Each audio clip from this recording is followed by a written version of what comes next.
presko pang isda, preskong gulay, lahat presko. Ito lang nagdala, hindi presko. Ayun po, bili na po kayo. Ang dami, oh. Oh, ang daming rami sa suba, guys. Ayun. Bili na po kayo, guys. O tanon. Talong.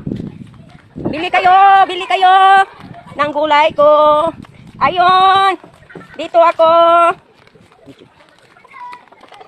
Ayun ang gulay ko, pisko pa naman. Ayaw nilang bumili kasi. Gusto nila maliwanag pang mata. Nakaw na lang yata ako dahil walang pira. Wala ding bigas yung kakainin mga anak ko. Anuhin ko naman ang gulay na to. Sawang-sawa na yung mga anak ko sa gulay na to sa kakakain. Gusto nila ng bigas. Ay, subukan kong pumasok. Baka itong aso hindi mangagat.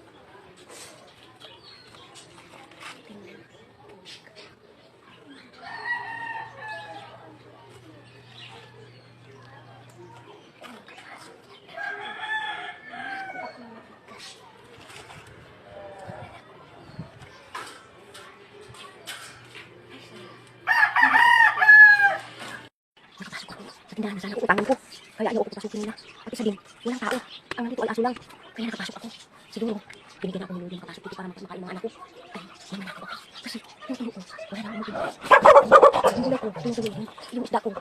Parang ano na din. Kaya dito, dahan-dahan na ako parang hindi na dito. Kukuha ko. Ako nang hahanap ko lagyan. Ang kanya na marami. Dahil, kung hindi ko ito gagawin, wala akong nakakain sa mga anak ko. Yung isda lang at paggulay, ang nandun sa aming bahay. Kaya sawa ng mga anak ko kumakain na ito. Kaya, gawin ko ito para sa mga anak ko. Para makakain sila ng bigas. Kasi palagi nilang gulay. Saka isda, na hindi naman gaano kaganda. Ayun, kaya, sana huwag naman ako.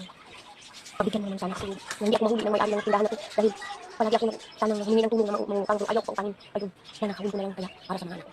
Tandahan, ay, ito na, ito.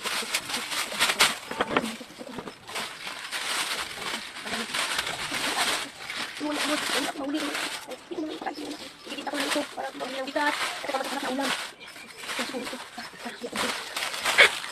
Malaki! May ari!